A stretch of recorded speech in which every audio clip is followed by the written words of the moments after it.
Bonjour à tous, on se retrouve cet après-midi du 24 avril 2025.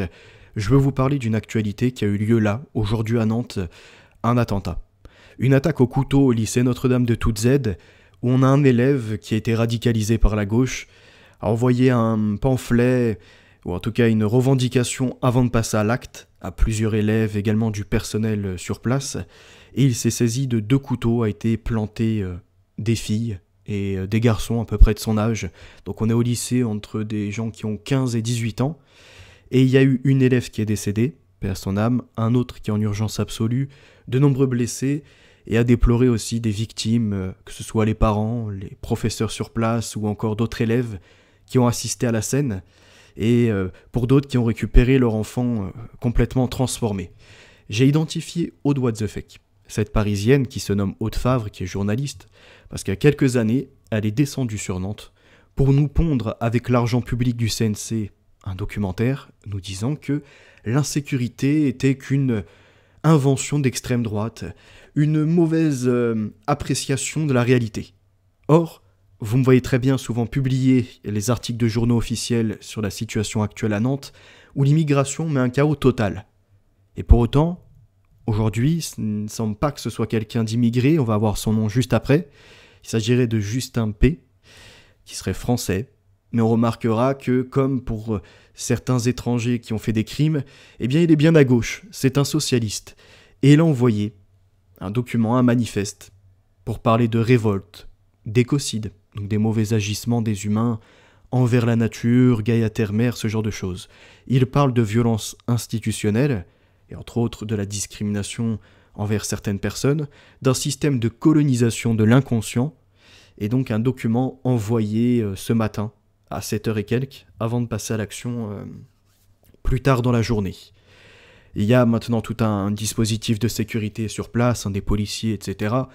Moi, mon objectif n'a pas été d'aller là-bas pour recueillir des témoignages, ça, il y en a d'autres qui le feront, mais j'ai récupéré le document, en revanche, dont nous allons lire l'intégralité, réagir surtout dessus, et également, hop là, mettre ça en relation avec Theodore Kaczynski, qui aux États-Unis avait également fait ni plus ni moins des attentats au nom d'un activisme anarcho-écologiste. Nous avons donc bien de l'écoterrorisme qui avait été déclaré, des socialistes capables de tuer au nom d'idéologie, et c'est ce qu'on a retrouvé d'ailleurs tout au long de leur histoire, et c'est pourquoi aujourd'hui on va lire ce document. Mais avant de faire ça, je voudrais vous présenter quelque chose. Alors ça, c'est la dernière page. Hop, c'est que d'un côté, on nous présente un système de surconsommation où l'homme détruit la planète, s'accapare ses ressources, brevette tout, va les vendre, ce que l'on peut dénoncer, ce qui est bon, mais en même temps s'entraîne dans une radicalité. Je vous ai souvent parlé comme ça du modèle Matrix. Pilule rouge, pilule bleue, en gros tu prends soit du nocebo et tu vois le mal partout, tu te détruis toi-même et t'as plus de foi en l'humanité, ou le placebo, tu fermes les yeux sur tout et oh, c'est super, mais tu ne vois pas, on va dire, ta vraie personne, ni ton environnement, comment il se dégrade et compagnie. De l'autre, on a en même temps cette idée qu'il serait la solution, ceux qui ont pris connaissance de tout, la vraie loi climat, c'est-à-dire qu'ils vont respecter la nature, les êtres humains vont vivre en totale harmonie, il n'y aura plus de corruption, plus de délinquance ou de criminalité en tout genre. C'est un idéalisme que l'on retrouve aussi avec l'idéalisme pratique. Certains le mettent uniquement sur papier, d'autres le revendiquent par des manifestations ou bien des colloques. Ils essayent de débattre, voire autrement de progresser dans la science pour essayer d'enlever la pollution en tout genre. Et nous avons certains qui peut-être manquent des fois de talent, pas forcément d'écriture en soi, mais ils veulent absolument se faire reconnaître comme étant les sauveurs. Le socialisme a eu cette manigance envers les peuples, c'est-à-dire envers certaines tribus de la planète. Quand ils ont fait des voyages, ils voulaient comme ça apporter leur civilisation, au nom qu'ils étaient soi-disant les instruits, les supérieurs, et qu'ils voulaient faire un partage avec l'intégralité, comme si leur modèle devait être universalisable. Le truc, c'est qu'ils sont heurtés, au fur et à mesure de l'histoire, à des populations qui ont refusé cette main. Et ce sont eux qu'on a retrouvés dans les colonisations, eux que l'on a retrouvés finalement dans les crimes contre l'humanité et les déracinements, parce qu'ils voulaient apporter soi-disant du progrès. Eh bien actuellement c'est la même chose. Il y en a beaucoup qui en effet une partie de raison sur le capitalisme, l'industrie, les paquebots qui transportent comme ça des cargaisons en tonnes et en tonnes de produits des fois qui seront brûlés parce que c'est une contrefaçon d'une marque. Et donc au lieu de conserver le produit, on préfère le détruire. Donc on détruit quelque part de la planète. Pareil pour le gâchis alimentaire, les additifs ajoutés dans la bouffe. Donc oui, il y a un sujet. Mais pour autant, ça ne fera pas avancer plus que ça les événements. C'est-à-dire, il y en a certains, ils disent « tu causes, mais à quel moment tu fais avancer notre cause ?» Ben là, c'est la même chose. Ils veulent se radicaliser, et quitte à faire du mal à l'humain. Et ce n'est pas permis, on ne peut pas autoriser ça. Donc lisons le document qui a été envoyé en à peu près 13-15 pages. Il parle d'un écocide globalisé. Ça, c'est un peu la tendance également apocalyptique de la destruction de la Terre, où vous en avez eu certains que vous retrouvez, par exemple, dans les matchs de tennis, à tout interrompre, pour dire « il reste actuellement, 800 jours à la planète ». Vous en retrouvez d'autres comme ça dans les manifestations comme Greta Thunberg. Et en fait, ils alimentent un discours où il y aurait l'idée qu'avant qu'on soit en état civilisationnel de groupement humain sédentaire, nous étions nomades, on vivait en totale harmonie avec la planète. À partir de là, il n'y avait pas de maladie. On avait besoin de quelque chose, on le trouvait. Et on ne faisait pas de mal à la nature. Mais ça, c'est une vision totalement erronée, mais qui s'appuie sur un idéal, malheureusement, vendu par ces gauchistes. Lisons son document, je vais essayer après de recouper ça avec des informations, mais j'y ai retrouvé tout de même des références, ou bien des correspondances avec le manifeste de Theodor Kaczynski, qui avait fait des crimes pour être publié. Il y en a à peu près la même chose. La première agression. La première catégorie que je qualifierais comme la plus impactante et dangereuse serait ce que j'appelle l'écocide globalisé. L'écocide globalisé est la somme des actions humaines qui détruisent, fragmentent, empoisonnent ou marchandisent la totalité du vivant. Ce terme couvre autant la disparition des espèces que la contamination chimique, la bétonisation, l'exploitation industrielle ou la perte des savoirs écologiques. C'est un crime diffus, perpétré quotidiennement, sans tribunal pour juger, sans victime officielle à pleurer, sauf la terre entière. Je marque une pause, on rappelle, c'est un gamin entre 15 et 18 ans qui est censé écrire ça de lui-même. Pour moi, 60%, si ce n'est plus, de ce qu'il a écrit est en réalité dans le manifeste de Theodor Kaczynski. Vraiment, faites le comparatif et vous verrez, c'est bluffant. Et je vous le ferai peut-être prochainement. Ce qu'il faut comprendre avant tout, c'est que la Terre dispose de ses propres mécanismes pour maintenir l'équilibre et contrer les excès humains. Elle a toujours su se réguler, par les catastrophes naturelles, la résilience du vivant, l'effet boomerang de la pollution, la vulnérabilité génétique, la fragilité psychologique, la dépendance technologique, l'autodestruction violente, l'effondrement moral, les points de bascule, les changements climatiques irréversibles et les extinctions massives.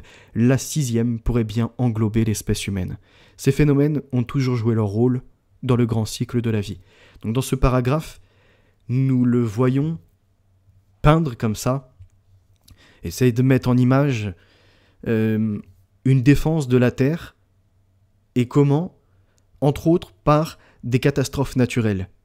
Donc ça signifie que même quand l'intervention humaine n'est pas là pour détruire, la nature peut agir d'elle-même, voyez-vous. La fragilité psychologique, donc là c'est pareil, en fait il mélange tout, jusqu'au point où l'on arrive à la dépendance technologique. Vous voyez, il parle de la Terre qui se défendrait d'elle-même, de catastrophes naturelles, et de la Terre qui se défendrait d'elle-même par,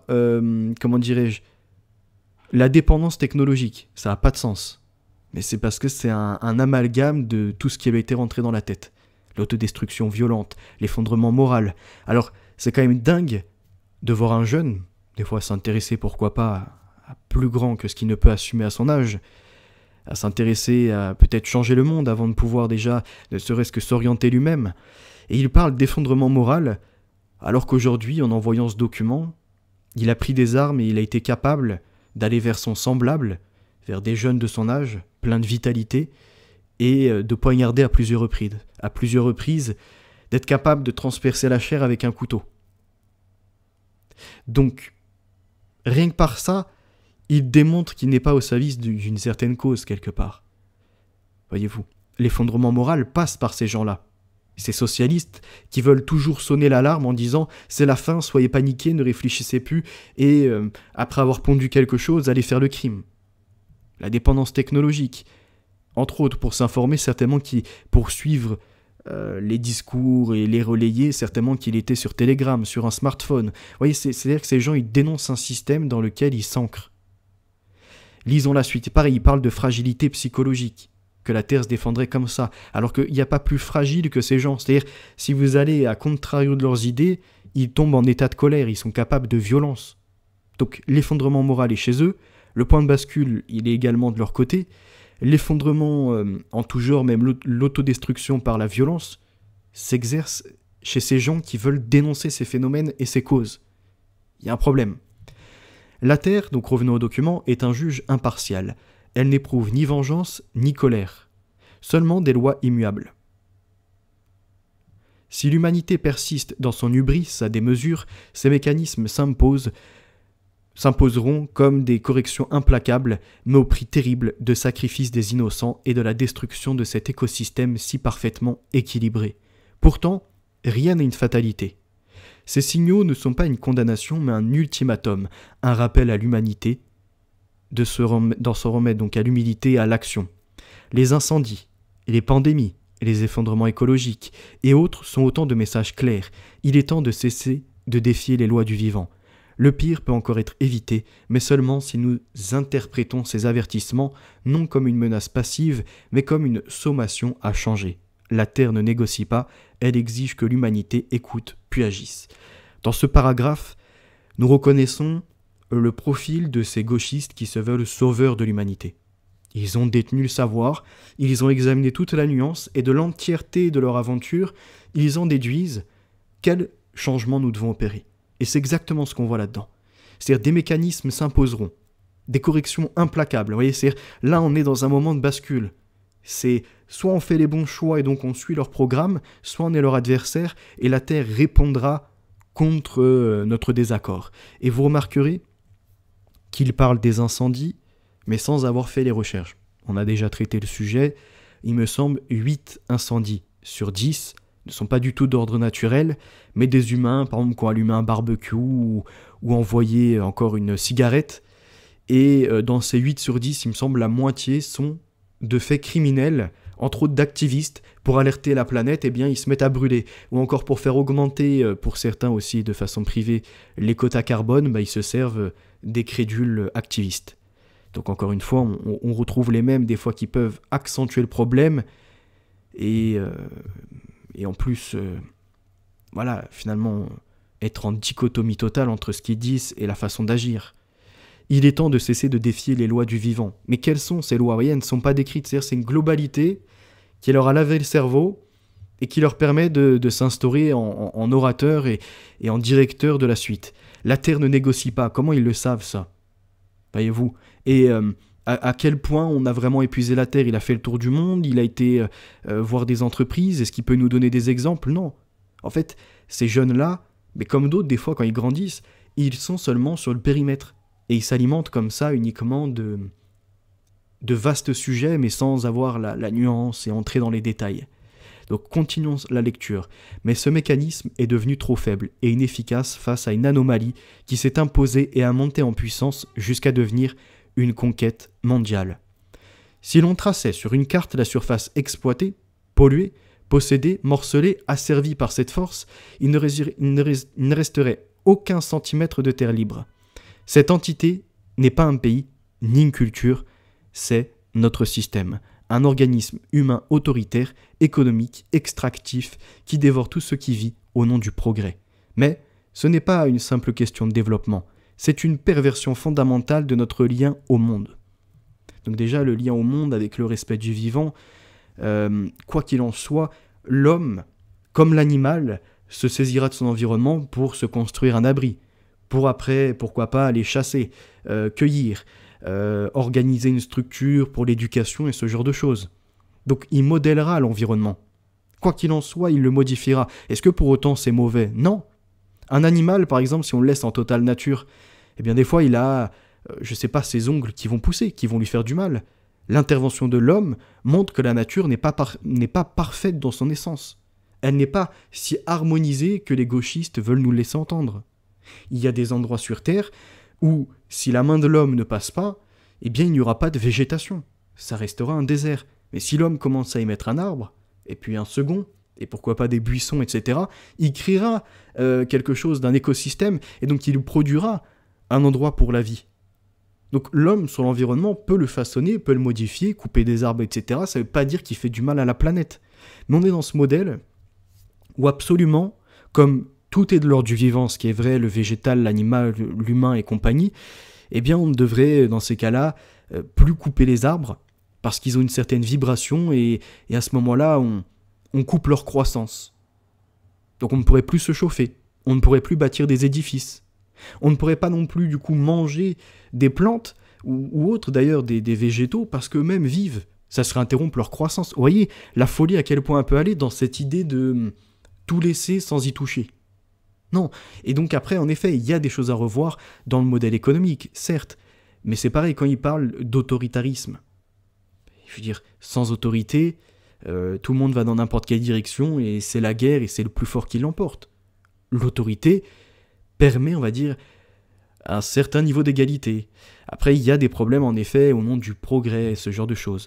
L'émergence des hiérarchies, c'est-à-dire l'accumulation, la domination, la propriété, a commencé à fausser les relations de l'humanité avec la nature. Donc on retrouve vraiment un socialiste qui s'en remet uniquement à l'enclosure acte. Là, on a délimité les terrains, on en a fait des propriétés foncières, et donc une domination où tout est sous le rapport de l'économie, et les plus corrompus, des fois, peuvent en effet posséder plus que les autres. Mais quelqu'un qui voudrait dénoncer ce système va dire agirait en intelligence. Qu'est-ce qu'il a à proposer face à un modèle de propriété aujourd'hui ? S'il ne le reconnaît pas, ça veut dire que je pouvais très bien aller chez lui, m'installer dans sa chambre, prendre son PC ou je ne sais quoi sur ce qu'il a rédigé et dire bah non, ça t'appartient pas, parce que là tu me parles de propriété. C'est pour ça que il manque vraiment de l'ouverture. Ils sont trop enfermés sur leurs idées où la domination c'est mal, la propriété c'est mauvais, même l'idée d'autorité ça ne doit pas exister. Non, en fait, l'humain comme la nature a besoin d'un certain cadre. Après c'est l'excès, c'est-à-dire le degré que l'on implique dedans qui peut être à revoir. Malheureusement pour eux, il manque de nuances. Alors attendez, parce que du coup, il y a plusieurs captures d'écran. Voilà. Donc là où l'humain ancien, hop, et on passe à la capture suivante, respectait le cycle, alors ça c'est pareil, ça reste à prouver en quoi les humains d'il y a 2000 ans ou 2500 ans respectaient vraiment la nature. Et qu'est-ce que même le respect de la nature dans son idée ?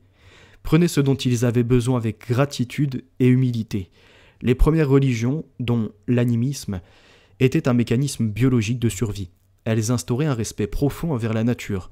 Maintenant, l'humain en harmonie avec son environnement et prévenant ainsi son autodestruction. Donc là maintenant, comme ça, maintenant l'espèce humaine en harmonie avec son environnement et prévenant ainsi son autodestruction. Vous m'excuserez, hein, des fois c'est un peu flou, je n'ai pas réussi à obtenir une meilleure qualité.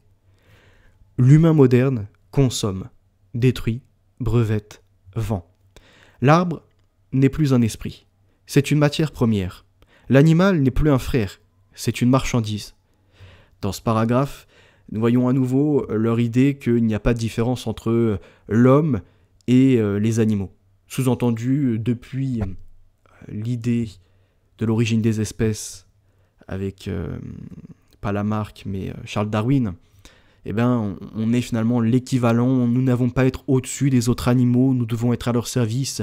Il parle des animaux comme des frères. Donc pour lui, un chat, un chien, ou encore un zèbre, ou bien un taureau, c'est le frère de l'humain. Genre on peut le mettre sur le même plan dans l'aspect, on va dire, en capacité de déplacement, en capacité, je sais pas encore, de penser, de créer.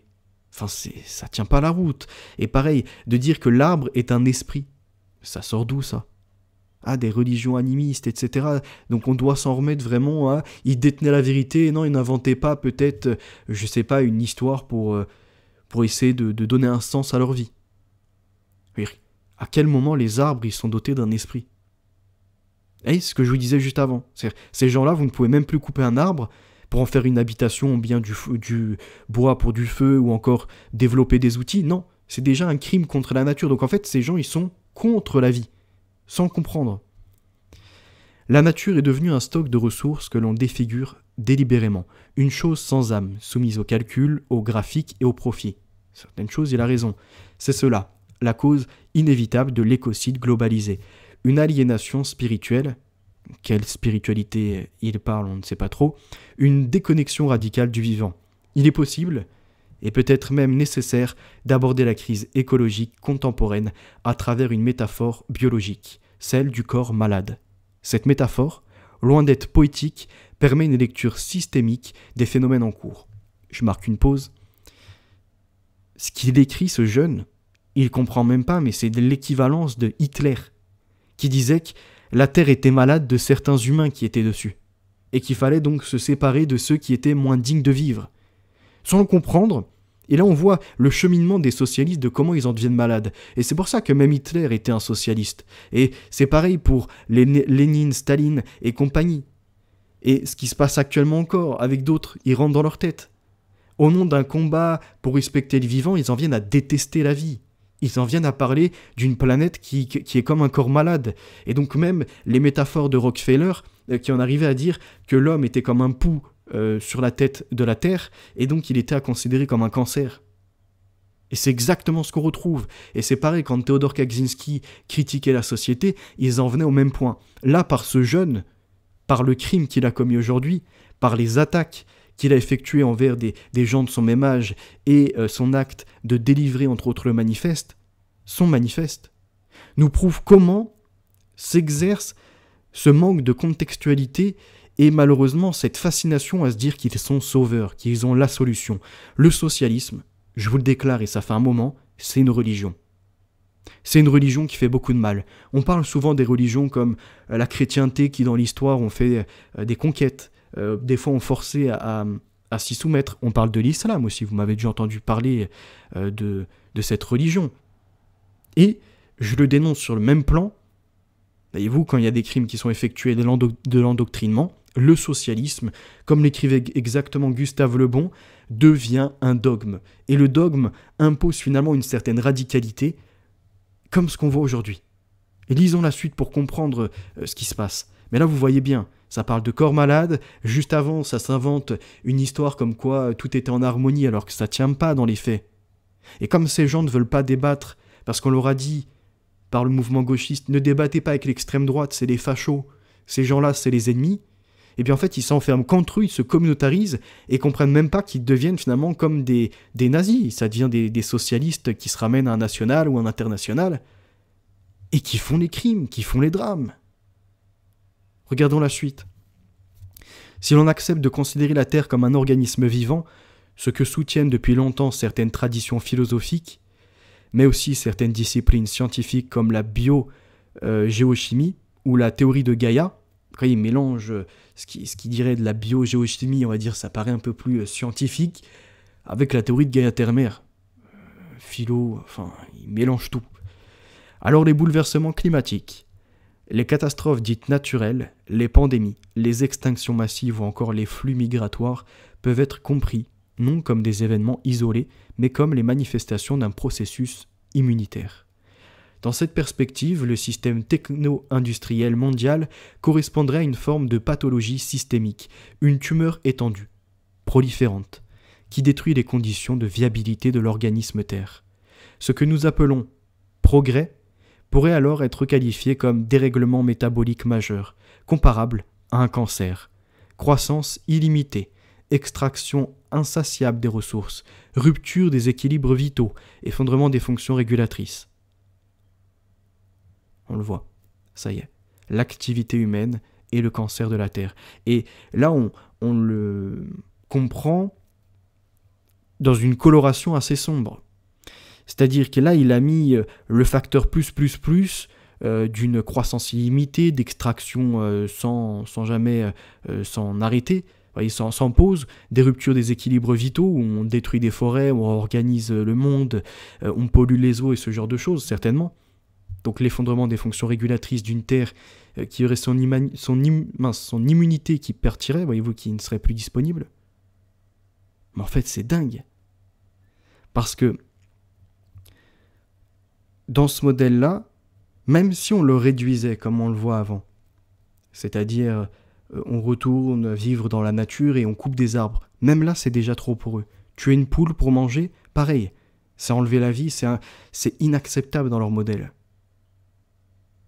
Ce sont des gens pour la mort. Or, tout organisme vivant développe des mécanismes de défense. Il ne subit pas passivement l'agression, il réagit. Et dans le cas de la Terre, ces réactions peuvent se manifester à plusieurs niveaux. Géophysique, climatique, biologique, mais aussi social. Si l'on pousse la métaphore, certains groupes humains, ou certaines attitudes humaines, jouent alors un rôle fonctionnel analogue à celui des anticorps dans un organisme.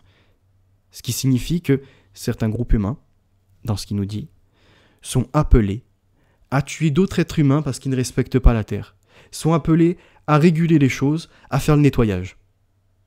Ces anticorps sociaux ne sont pas identifiés comme tels par les institutions dominantes. Bien au contraire. Donc là, lui, et on va comprendre, certainement, au vu de ce qu'il va écrire, déjà, il a dû aller en psychiatrie, c'est obligé, ou suivre des psychologues, parce qu'il va s'en plaindre d'être considéré comme un asocial. Et il est en dehors des autres humains, il est différent, il n'est pas accepté, il n'est pas inclus, parce que les autres sont trop bêtes, ne le comprennent pas.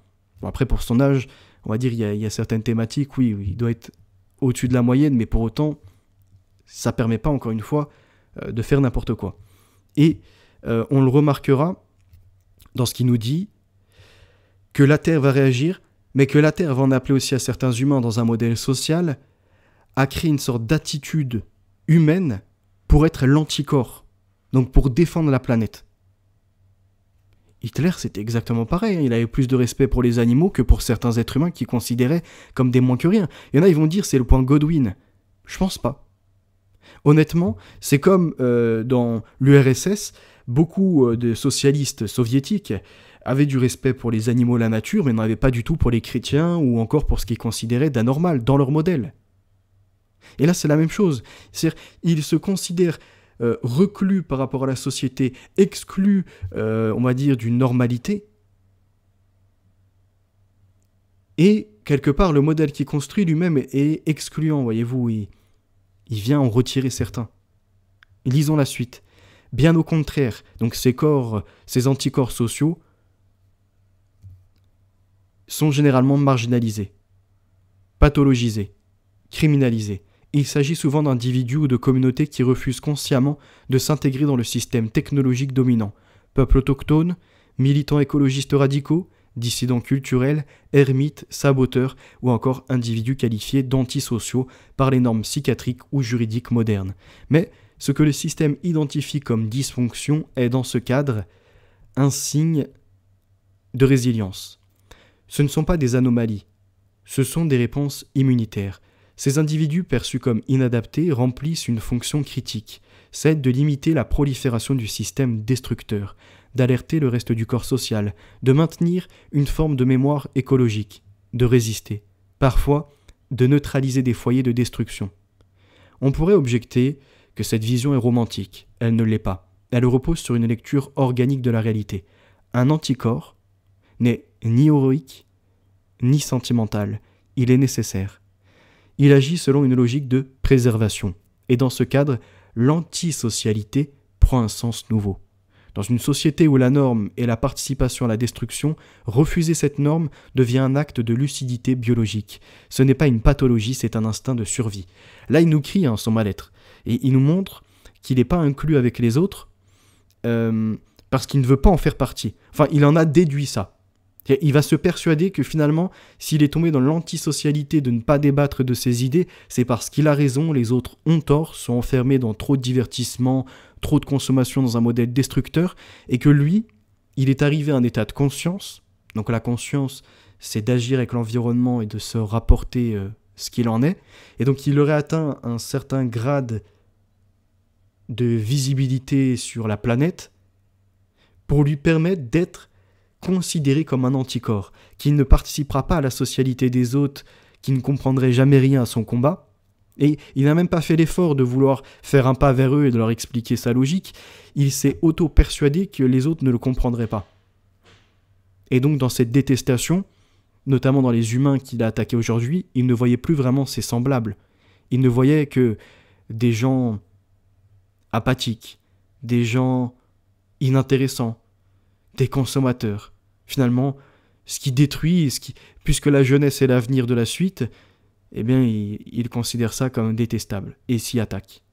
Et il nomme ça, voyez-vous, il se considère comme un anticorps, on l'a vu juste avant, il décrit que c'est les groupes humains, et que l'anticorps n'est ni héroïque, ni, comment il le décrit encore, alors attendez que je retrouve, il dit ni héroïque, et il y a un autre terme qu'il emploie, je sais plus où j'ai vu ça, ah oui, voilà, ni sentimental. Donc en fait, il fait pas dans les sentiments, c'est-à-dire il a enlevé ses émotions. Pour lui, là, ce qu'il a fait aujourd'hui, s'il a pu aller vers des gens qu'il croisait tous les jours dans son établissement et leur faire le plus grand mal, il devait agir. Il veut même pas se présenter comme un héros, et en fait, il a mis aucun sentiment. C'est-à-dire, là, s'il faut, à l'heure actuelle, il réfléchit, mais d'une autre façon. Vous voyez, c'est-à-dire, quand il va être jugé, pour lui, ça sera un héros, mais pas un héros, enfin même pas un héros, ce sera un résistant. Voilà, il va se sentir comme un résistant du système. Il va comme ça s'auto-persuader. Je pense, à mon avis, on verra il n'y aura pas vraiment de regret dans ce qu'il a fait. C'est un jeune, il y a plus de sentiments. Vous voyez, il y a la détestation, il n'y a que la haine de ce qui ne suit pas son modèle, sa vision. C'est triste, hein. Mais c'est le socialisme, poussé à un paroxysme. Vous avez peut-être vu le film ou lu le livre de Todd Stresser qui est La 4e vague. Et c'est un professeur, il me semble que c'est en Allemagne, il fait une étude pour voir s'il pourrait ressurgir comme ça un modèle autocratique. Et comment dénoncer au fur et à mesure l'embrigadement dans un mouvement qui commence à inventer d'abord un slogan, et puis s'habille pareil, ils ont les mêmes codes, et ils refusent ceux qui appartiennent pas à leur groupe. Et à un moment, il y a un jeune, et c'est d'après une histoire vraie, hein, le jeune, il était tout seul, habituellement personne lui prêtait d'attention. Mais dans ce mouvement, il a trouvé une sorte de famille. Il s'est senti intégré parce qu'il partageait les mêmes idées. Et en fait, plus ça allait, plus il était pris dans le phénomène, dans l'expérience, et au point où à un moment, il va arriver avec son arme. Comme ça, il va débarquer dans le lycée parce que, en gros, ils vont lui expliquer que c'était qu'une expérience et que ça va retourner à la normale. Donc lui, il va retourner tout seul. Et là, il prend l'arme, il commence à péter les plombs. Et il fera un massacre. Ou je sais plus où il déposera l'arme, je sais plus, il me semble qu'il fait un massacre. Ça, c'est ce qui s'était passé en Allemagne. C'était un socialiste. Et le professeur avait voulu montrer que ce qui hier était dans la soumission à l'autorité, le conformisme, où personne n'ose exprimer un avis contraire sous Hitler, pouvait se reproduire. Et donc il fallait entraîner les jeunes à avoir ce propre choc d'eux-mêmes dans une expérience dans leur lycée pour qu'ils ne tombent jamais dans ces travers. Et malheureusement, en mettant en place le mécanisme de cette expérience, il les a entraînés, il les a engrenés. Et c'est exactement la même chose. Les socialistes vont se persuader qu'ils vont défendre les minorités, alors qu'en fait ils favorisent le trafic d'êtres humains, le déracinement des humains. Au nom, comme ça, de la non-discrimination et de prendre soin de ces gentils anges des quartiers, et bien en fait, ils veulent plus de contrôle du tout, parce que sinon, c'est un contrôle au faciès. Et en fait, derrière, ils laissent proliférer les crimes, les délinquances. C'est-à-dire, ils veulent agir sur un épiphénomène de 2-3 clampins qui se plaignent d'un truc, et il agrandit le problème initial. Parce que le contrôle de ces jeunes, par exemple, de quartier, se faisait, entre autres, du fait que les trafics en tout genre et les violences s'exercent beaucoup dans ces zones. Et ces endroits sont habités par des gens venus de l'immigration. Vous voyez, le socialiste, lui, va vouloir se saisir d'un milieu dans lequel il ne baigne même pas pour nous donner notre réalité et finalement accentuer le problème. Il en est de même pour l'environnement. Je vous ai parlé de ceux qui déclenchent des feux afin d'alerter ou encore qui vont détruire l'art pour proposer toute autre chose ou affoler les gens sur des pénuries. Comme ça n'engage finalement que dans un précipitement de consommation, de surconsommation, alors qu'à la base ils le dénonçaient, mais en inquiétant, ils ont favorisé les commerciaux. Et là c'est pareil. Au nom d'un idéalisme, du respect du vivant, ce jeune il en vient à attaquer le vivant. carrément à dire qu'il ne faut pas émettre de sentiments, ni être l'anticorps qui serait donc finalement ni héroïque ni sentimental. Il agit comme ça pour le bien, mais je ne sais pas si vous vous rendez compte. Je pourrais comme ça développer encore plus longuement pour vous montrer qu'en fait, tout ce dont ils se saisissent, eh bien, ils en accentuent le problème. Alors maintenant, c'est à se questionner de qui sont les acteurs qui jouent, de ces jeunes, de ces adultes, qui pensent faire un activisme, mais n'arrivent jamais à aller au-delà de ce dans quoi ils croient. C'est-à-dire, ils n'arrivent plus à débattre. Ils n'arrivent plus à entendre une voix contraire. À partir de ce moment-là, c'est la radicalité totale. Et c'est ce qu'on voit pareil avec des groupes terroristes qui pensent défendre, je ne sais pas, une partie du monde ou autre, et ils prennent des kalash, et ils commencent à faire des prisonniers, ils commencent à attaquer des civils. Ça, c'est du socialisme aussi. Reprenons la lecture. Les formes d'action de ces anticorps humains sont variées. Certains adoptent des stratégies de retrait ou de refus symboliques. D'autres choisissent l'affrontement direct. Certains pratiquent l'éducation, d'autres la désobéissance, voire le sabotage. Il ne s'agit pas ici de juger ces tactiques selon une éthique juridique issue du système lui-même, mais de reconnaître leur fonction objective. Elles perturbent la progression de la maladie. Elles dérangent la normalisation du désastre. En fait, là, il nous montre les différentes actions techniques employées, entre autres l'éducation. Alors, jamais ça rentre dans le détail de quelle éducation il parle. Il ne nous décrit pas non plus de quelle pratique de désobéissance il fait part, ou encore de sabotage. Sabotage de quoi? Et qu'est-ce qu'il entend par affrontement direct? Est-ce que du coup c'est son action d'aujourd'hui d'aller tuer des innocents comme ça par pur terrorisme en fait? Le refus symbolique et la stratégie de retrait. C'est incroyable, je veux dire, c'est alarmant en fait. On ne comprend même pas pourquoi la Miviludes ne se saisit pas finalement de ces courants, de ces associations qui leur mettent ça dans la tête. Le système, pour sa part, ne peut tolérer ces formes de résistance. Et en même temps, il explique que l'éthique, donc qui vient de l'éthos, la morale, une adaptabilité au public, ne peut être écoutée du point de vue juridique, puisque le juridique est une création du système. Sous-entendu, tout ce que le système a créé est moisi, il le refuse. Mais alors, quelle morale y supplanter? Et lui, qui se voulait, entre autres, à récupérer ou avoir étudié la philosophie, malheureusement, c'est pas à 15 ans, 16 ans ou 18 ans qu'il en aura fait tout le tour. Et preuve en est. Parce que, du coup, dans sa psychologie, entre autres philosophique dont il parlait avant, il n'a même pas su établir ne serait-ce que les règles morales d'un monde meilleur qu'il souhaitait, de l'utopie qu'il voudrait promouvoir, promotionner. Il veut une nouvelle société, mais il n'a même pas pensé à comment elle pourrait être construite. Il est parti sur un idéalisme qui n'a même pas existé. Et lorsqu'on l'interrogerait par exemple sur la morale, il ne saurait même pas quoi en dire finalement. Lorsqu'on l'interrogerait sur les sociétés soi-disant qui respectent intégralement la Terre, encore, qu'est-ce que le respect dans sa définition? Même là, il ne saurait pas l'expliquer. Nous sommes vraiment sur des jeunes qui sont perturbés. Le système, pour sa part, ne peut tolérer ces formes de résistance. Et vraiment le mot résistance. Il les neutralise à travers des mécanismes de surveillance, de répression, de psychiatrisation ou de récupération. Ça fait 2 fois ou 3 fois qu'il parle un peu des exclus, des psychiatrisés, des gens considérés comme anormaux, suivis. Je suis prêt à parier que là, dans les heures ou les jours qui arrivent, on va apprendre qu'il avait déjà été voir des psychologues. Il qualifie de terroriste celui qui protège un écosystème. Il qualifie de déviant celui qui refuse la consommation. Il fabrique une image de la santé mentale et sociale entièrement conforme à son propre maintien. Mais un constat s'impose. On ne réforme pas une pathologie terminale. On ne négocie pas avec un cancer, on l'extrait. Donc ça c'est pareil, Hitler a tenu les mêmes idées. On ne négocie pas avec le cancer, on l'extrait. David Rockefeller, dans son livre, quand il parlait des humains comme des cancers de la planète, en faisait de même. LFI en fait pareil, la France Insoumise sont dans cette même doctrine.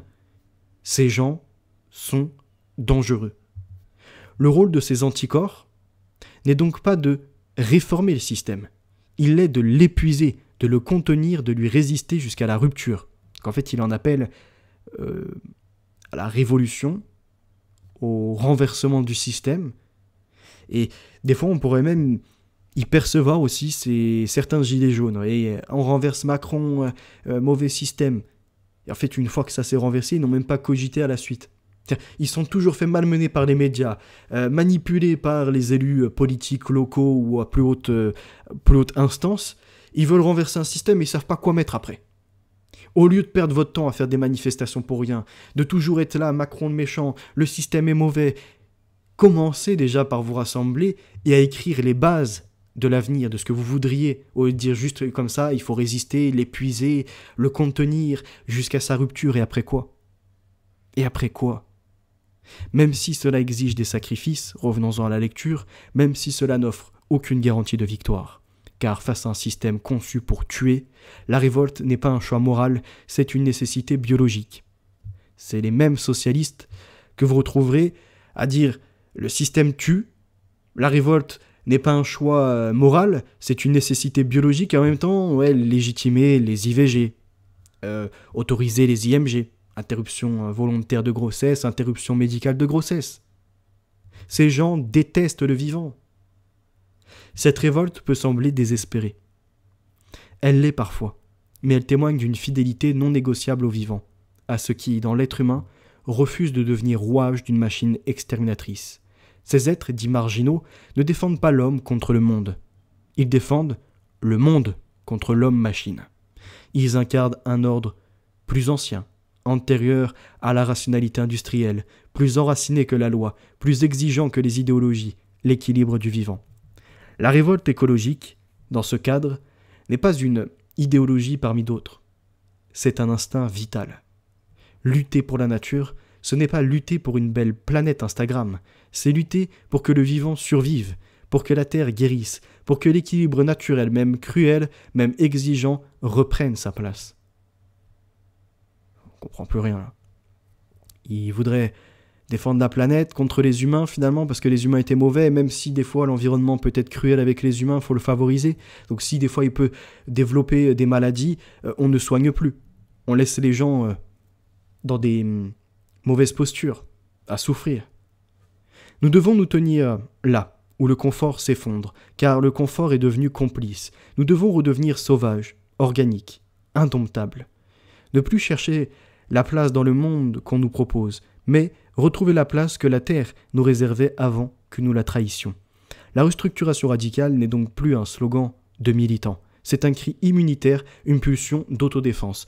Pour qu'il conclue déjà son premier chapitre par « La restructuration radicale n'est donc pas un slogan de militants », c'est qu'il doit être activiste de ces milieux-là.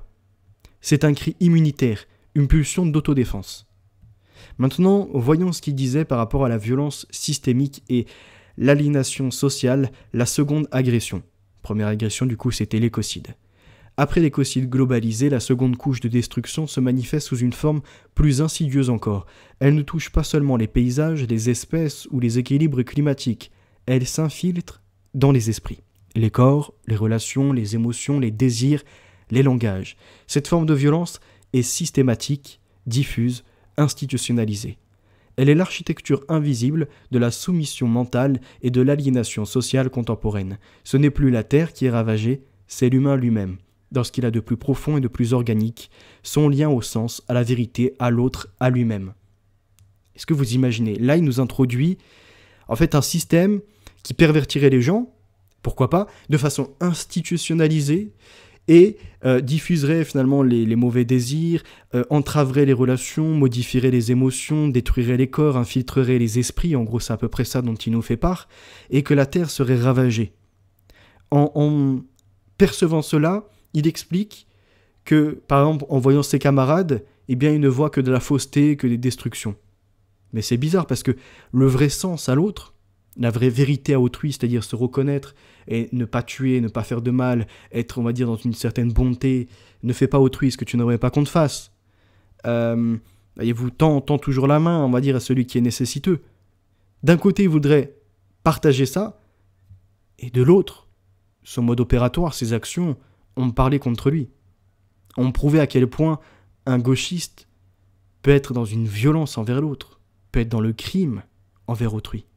Ne même plus reconnaître la dignité. Par exemple, lui qui parlait de l'esprit des arbres et du vivant, il n'a même plus reconnu en son prochain un corps, un esprit, une âme. C'est grave. C'est très très grave. Et dans ce qu'il écrit, on voit très bien toutes les influences, comme je vous dis, de Kaczynski, de ses idées anarchistes, écologistes, LFI et compagnie, les minorités qui sont persécutées. Lisons la suite. L'humain moderne naît dans un système qui le façonne, le découpe, l'éduque, l'évalue, le conforme. Dès l'enfance, il est injecté dans une matrice de contrôle, soumise aux lois d'un ordre social technocratique. Il est classé, noté, comparé, corrigé. Il apprend à obéir à des règles abstraites, à chercher la reconnaissance dans la compétition, à identifier sa valeur à travers la productivité, la rentabilité et l'image. La soumission mentale est immédiate, constante, omniprésente. Elle se camoufle dans l'éducation, les médias, le travail, la consommation, les réseaux sociaux. Elle produit des individus amputés de leur capacité à résister, à rêver, à se rebeller. Mais lui-même a été privé de ses capacités de rêver. Il n'a pas été capable de nous fournir ce que serait vraiment une belle harmonie de la société. Il dénonce le côté de classer, de noter, de comparer, de corriger, mais il est tout à fait normal, dans un modèle d'apprentissage et d'éducation, d'être réorienté s'il y a des erreurs, s'il y a des fautes. Même lui, normalement, dans le parcours qu'il a fait en activiste, par exemple, s'il venait à avoir quelqu'un qui dirait que non, il n'y a pas de problème pour la planète, il le corrigerait. En lui disant, regarde ces articles, cette entreprise a fait telle pollution, ici on a eu un scandale industriel. Donc lui-même viendrait à comparer, à corriger. Et s'il en avait la faculté, attribuer une sorte de note selon la fiabilité des gens et de ce qu'ils disent, par exemple. Donc c'est pour ça que leur modèle émane, là par exemple, puisque j'étudie ces sujets, le Tavistock Institute, qui nous provient d'Angleterre, voulait modifier l'éducation auprès des enfants. Leur dire que la note, c'était pas bien, c'était déjà une forme de discrimination.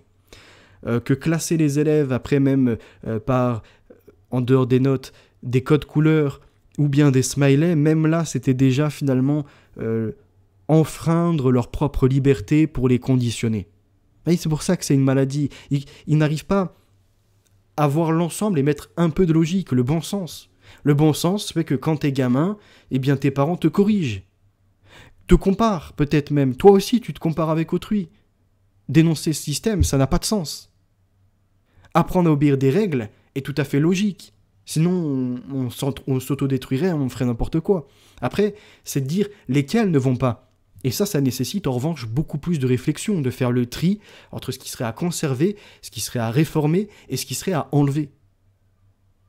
Et leur problème à eux, c'est ça, c'est qu'ils ne vont jamais au bout des idées, ils font que de périmètre, et une fois qu'ils ont fait le tour, la boucle est bouclée, et il ne faut pas aller plus loin, maintenant il faut tout détruire. Détruire pour détruire, c'est même plus l'ordre maçonnique de construire pour détruire ou de détruire pour construire, ordo ab chao. Là, ils n'entendent que détruire pour détruire. Ils n'ont rien à proposer. Et donc quand ils parlent également des choses qui se camouflent dans l'éducation et les médias, c'est pareil, qu'entend-il par là ? C'est du copier-coller de ce qu'a fait Kaczynski. Et je rappellerai que Théodore, aux États-Unis, avait été sous emprise de mind control. Il était dans une expérience de fractionnement de l'esprit, du conditionnement, qui l'a poussé à se reculer de la société, à s'isoler, à faire son manifeste, à commencer ses agissements en mettant des bombes à certains endroits et compagnie, à faire des attaques, pour à la fin, on va dire, obtenir la publication et la médiatisation de ce pourquoi il se battait. Alors qu'en fait, il a desservi sa cause, et en plus, il s'est retrouvé à faire du mal à des humains. On retrouve pas le même modèle opératoire, parce que lui a été au couteau, c'est encore plus grave. C'est pas pour détruire un édifice où il y aurait des travaux qui ne lui plaisent pas, ou encore attaquer, saboter une entreprise, non. Il a été voir des innocents, qui n'ont strictement rien à voir avec tout ça, qui ne sont coupables de rien au vu de leur jeune âge, et il les a transpercés. Et il en a fait une victime, une qui est décédée, une autre qui est là en soins d'urgence, et encore d'autres qui sont traumatisés et blessés. Poursuivons la lecture de son truc. Pour autant, à son âge, il manquait pas d'une certaine raison, c'est ça son problème. Il a manqué d'ouverture, de comprendre que un humain n'a pas toute la vérité en lui. Il ne doit donc pas comparer les autres comme étant des moutons et ceux qui seraient de l'ordre des bergers, les mauvais bergers, les bons bergers. Il doit aussi faire son parcours. Le système ne se contente pas de détruire les écosystèmes. Il détruit les psychés. Il étouffe les émotions profondes, uniformise les aspirations, fait de la douleur une anomalie qu'il faut anesthésier. Pourtant, cette douleur persiste, comme une fièvre. Les symptômes de cette maladie sociale ne cessent de croître. Les taux de suicide explosent, les troubles anxieux et dépressifs deviennent structurels, la dépendance aux médicaments s'installe comme norme, les sentiments d'isolement, de vide, de perte de sens deviennent l'arrière-plan existentiel d'une génération entière. Et il a, quelques phrases auparavant, dit qu'il fallait s'isoler, ne pas faire partie de ce modèle sociétal qui consomme, qui fait n'importe quoi, et de l'autre, quelques lignes plus tard, il nous fait part de ce mal-être où on a ni plus ni moins des gens qui sont vidés de leur être, vidés d'espoir, en perte de sens, et deviennent l'arrière-plan existentiel, donc sont exclus, voyez-vous, les sentiments d'isolement, comme il l'écrit. Il ne peut pas d'un côté faire la promotion d'isolement et de l'autre dire que c'est pas bien, ce système exclut les gens. Ce ne sont pas des accidents, ce sont les effets directs d'un mode de vie qui nie la nature humaine, son besoin de lien, de sacré, de lenteur, de silence, de profondeur. Et c'est ce de quoi il a manqué, je pense. Voyez-vous, il y a certaines personnes qui ont déclaré que dans l'école, enfin au lycée, il échangeait pas trop avec les autres, il était tout seul, quoi. Il était dans son coin, il semblait être dans une bulle. Il était dans son monde, quoi. Parce que peut-être que ces sujets étaient de l'ordre un peu plus grave que ce que d'autres, en légèreté de jeunesse, ne voudraient pas forcément aborder. Mais aujourd'hui, avec Internet, et avec les associations, et même avec les possibilités de, je sais pas moi, se rendre dans une activité, essayer de trouver des gens, il y a toujours la possibilité en fait même de confronter ses idées. Au lieu de s'enfermer sur soi-même, se persuader que... La ville moderne, hyper connectée et pourtant déshumanisante, incarne cette violence systémique. Elle transforme l'humain en flux, en données, en moteur de croissance. Les liens sociaux s'y effondrent, les voisins ne se connaissent plus, les familles éclatent, les anciens meurent seuls, les enfants grandissent dans des espaces sans forêt, sans animal, sans tribu. L'humain, il devient une unité économique, assigné à résidence dans des routines marchandes, dépossédé de sa communauté naturelle. Ce phénomène n'est pas un effet collatéral du progrès, il en est le cœur idéologique. Donc on l'entend, son cri de douleur, peut-être lui-même dans sa famille où il n'y a pas vraiment de lien, il n'y a plus d'échange, donc il voit des familles qui éclatent. Mais le problème, c'est que ces mêmes gens sont pour faire venir tout un tas de migrants sur le territoire qui vont déconstruire l'appréciation d'un peuple résultat et qui vont finalement de facto entraîner l'éclatement des familles, parce que l'une s'est métissée, parce que l'autre c'est finalement une serpillière. Donc il n'y a plus de respect au sein de la propre famille même. Tout se détruit.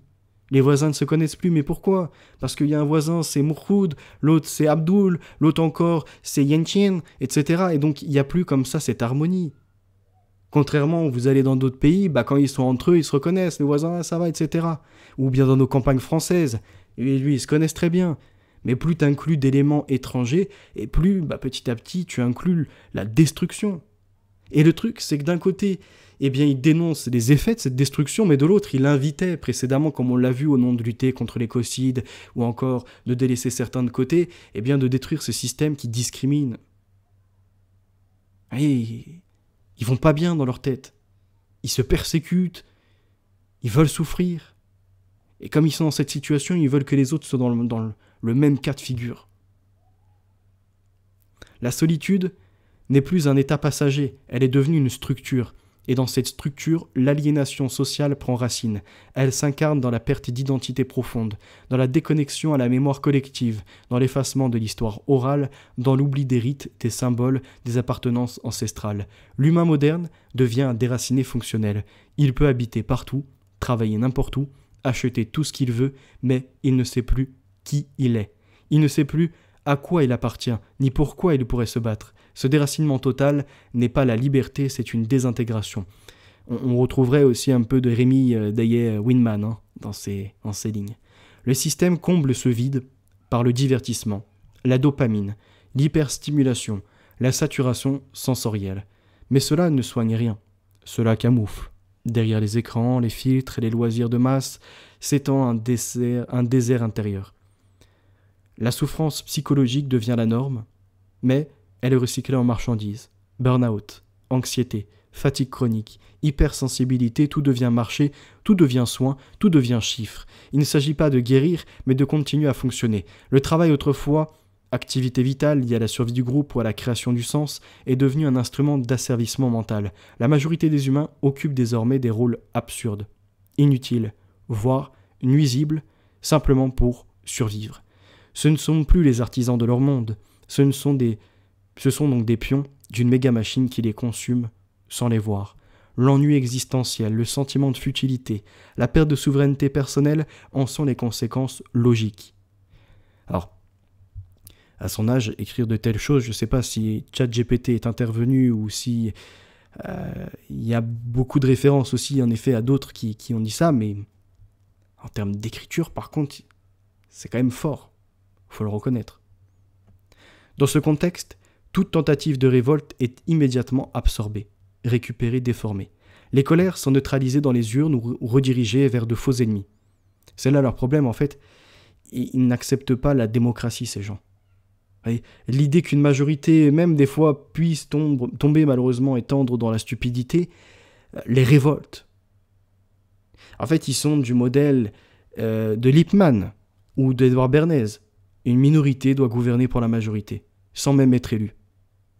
Et pourtant, c'est un système qui dénonce. C'est-à-dire, d'un côté, il va dire la minorité gouverne la majorité parce que les urnes sont n'importe quoi, et de l'autre, il voudrait exprimer en même temps l'idée des anticorps, de cette minorité de groupes humains qui pourrait résister et combattre et finalement redonner des règles. Pourtant, il dénonce l'autoritarisme. Il est contre l'idée de normer, d'imposer des notes, de mettre des limites. Pour ça, ils sont malades, ils sont pas bien. Ils s'autodétruisent dans leur propre création. Après, il dit, ils s'intègrent pour mieux se renforcer. Donc la résistance réelle devient alors suspecte. Elle est psychiatrisée, ça fait déjà 3-4 fois qu'il revient sur ça. Pour ça que je pense qu'il a un parcours où il a été suivi. Criminalisé, délégitimé. Le dissident est instable, l'ermite asocial. Le refus est irrationnel. Tout ce qui échappe à la norme est pathologisé. Et ça revient, psychiatrie, pathologisée et compagnie. Ce que l'on appelle aujourd'hui santé mentale est ainsi entièrement codé par des impératifs du système. Être sain dans cette logique, c'est être fonctionnel, disponible, productif, consensuel, silencieux. C'est ne pas poser de questions. C'est ne pas ralentir. C'est ne pas souffrir de l'insupportable, c'est en somme être adaptatif à l'inhumain. Mais cette santé n'est pas la vie, c'est une anesthésie. Alors l'inhumain, c'est pareil pour quelqu'un qui vient de passer à l'acte et à commettre des coups de couteau et à faire couler les sangs. Parler d'inhumanité dans un tel texte, à nouveau, montre bien le jeu de rôle quelque part qu'ils font. Un jeu où ils pensent incarner un personnage et en fait ils sont tout autre. La violence systémique, dans toute sa complexité, ne se manifeste donc pas seulement par la guerre, l'exploitation et la répression. Elle agit dans l'organisation même de la vie quotidienne. Elle structure les horaires, les habitudes, les désirs, les peurs. Elle construit des humains compatibles avec leur propre disparition. Des humains privés d'ancrage, de tribu, de forêt, de transmission. Des humains prêts à tout accepter sauf l'idée qu'ils sont en train de mourir à petit feu. Dans une prison, sans barreaux, dans une cellule climatisée. La seconde agression n'est donc pas visible comme une arme ou une bombe. Elle est un climat, un environnement pathogène. Elle est la normalisation du vide, l'optimisation de l'angoisse, la monétisation du désespoir. Elle est l'inversion complète du sens de la vie humaine. Ce n'est plus l'humain qui habite un monde, c'est le monde qui a été réduit à un décor fonctionnel pour une humanité désintégrée. Mais cette agression, comme celle qui vise la Terre, n'est pas une fatalité. Elle peut être reconnue, nommée, combattue. Alors, dans toutes ces lignes, on n'a toujours pas d'entreprise nommée, on a point d'action qui pourrait être à revendiquer pour la suite ou à déclencher encore, voyez-vous. C'est vraiment que du périmètre. Ce sont des belles phrases, quelque part, on va dire, pour dénoncer un système qui ne va pas, mais ça manque de contraste. Il ne s'agit pas de soigner les symptômes, mais de rompre avec la logique qui les produit. Il ne s'agit pas de réparer le système, mais de quitter ses fondements. Il ne s'agit pas de mieux vivre dans la cage, mais de briser la cage elle-même. Retrouver sa souveraineté psychique, sociale et symbolique est une urgence vitale. Non pour revenir en arrière, mais pour retrouver un futur qui ne soit pas une simulation. Car, dans cette guerre contre l'humain, L'acte de résistance le plus profond n'est pas technologique, il est organique, il est mental, il est spirituel. Ce personnage-là, ce jeune homme, a manqué de mental, a clairement enlevé le spirituel, et en termes organiques, il n'a même pas respecté le vivant.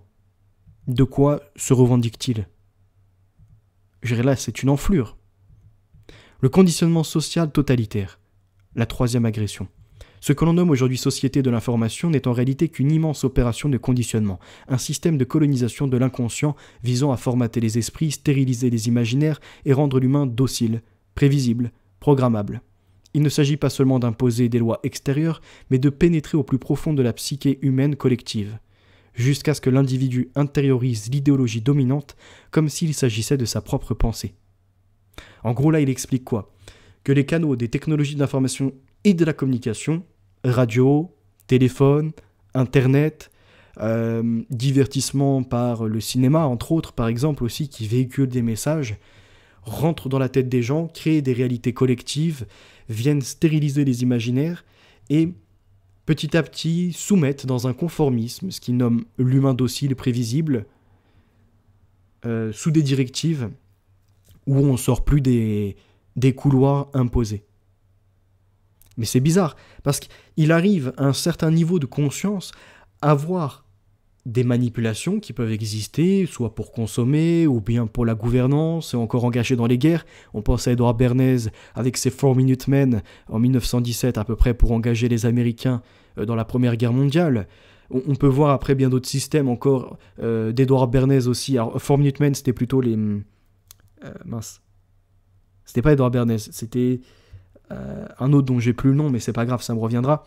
Edward Bernays, lui, c'était la publicité pour imposer le modèle de pollution des corps par les cigarettes pour les femmes, ou encore une fausse libération de la femme. On pense à mai 68 aussi, à ces mouvements soi-disant de liberté sexuelle. Et le truc, c'est que lui, il s'est fait enfermer, mais sans le voir, parce que, vous voyez, il dit que par ces canaux-là, par cette diffusion d'un flux d'infos, l'humain qui les reçoit, à la fin, dans la façon de penser, il a l'impression qu'il fait tout par lui-même, alors que ça lui a été induit et inclus depuis l'extérieur. En gros, c'est ça qu'il dit. Mais il ne voit même pas sa propre personne. Là, il fait la critique générale, mais il oublie de revenir à ce qu'il est. Pour quelqu'un qui voudrait être justement dans la philosophie, dans le spirituel, dans le vivant même. Il ne voit pas que lui-même, par les socialistes, par les écologistes, par les pro-humanitaires et toutes ces conneries-là, a été lui-même piraté. Au point où il a été capable de pondre ce type de document, qui fait une critique, mais qui manque énormément de l'intégralité, qui manque énormément de ce qu'on pourrait nommer une assemblée, qui donne un ensemble, où il y a plein de points de vue, il y a plein finalement de visions qui émergent. C'est-à-dire, si moi on m'interroge de comment je vis à Nantes, et on va dans un quartier différent, on interroge, et puis on se rend sur la périphérie, on va avoir des avis totalement contraires, et selon les âges, pareillement. Eh bien, pareil, selon l'endroit où on se situe sur Terre, le travailleur ne se sentira pas forcément asservi. Pour lui, peut-être que ça aura un sens tous les jours de se lever. Mais d'un point de vue extérieur, on pourrait se dire que c'est un abrutissement, parce que de 9h à 17h, il fait les mêmes tâches répétitives. Mais peut-être que pour cet être humain, c'est pas forcément pénible en soi, c'est-à-dire il a besoin de ça en fait pour vivre. Sans son métier, il se sentirait pas bien, et c'est pas forcément un conditionnement, non, il a pu le choisir de lui-même. Mais ces socialistes-là manquent justement de cette ouverture à ces multifaces, à ces couleurs différentes, à cette appréciation de la vie qui peut varier d'un individu à un autre. Oui, il y a des mouvements de propagande, mais est-ce que pour autant, toi, quand tu vois la publicité, tu te dis que tu vas acheter ? Non, parce que ça ne marche pas sur tout le monde, parce que nos besoins sont différents, et donc finalement, même les idées de véhiculer des messages, d'être dans les choses subliminales, etc., vont varier en termes d'efficacité d'un individu à un autre. Et pour autant, dans la démarche, par exemple, de cet individu devenu criminel aujourd'hui, dans sa tête, tout fonctionne. Parce qu'on lui a rentré, justement, comme je l'ai vu sur Internet, des fois j'échange et j'essaye aussi de soit me contredire, soit faire en sorte que quelqu'un puisse le faire. Pourquoi ? Pour montrer que nous n'avons qu'un certain prisme de la réalité. Vous voyez ce que je veux dire ? Faut pas s'enfermer dans une folie où l'on pourrait être piloté à distance, où notre bon sens viendrait à s'effacer, ou ce sixième sens qui est la logique quelque part, ou en tout cas, comme je viens de le nommer, le bon sens viendrait à s'évaporer et nous ne serions que des automates. C'est faux. Même lui, il aurait échangé avec ses collègues au lycée et collège, il aurait très bien vu que ils sont pas tant formatés qu'ils le pensent, qu'ils le décrivent. Et pareil, pour certains gens, le problème, c'est un activisme poussé à l'extrême. Ça fait toujours des dégâts. Parce que ça veut pas... C'est le problème de ne pas s'ouvrir, de ne pas écouter autrui.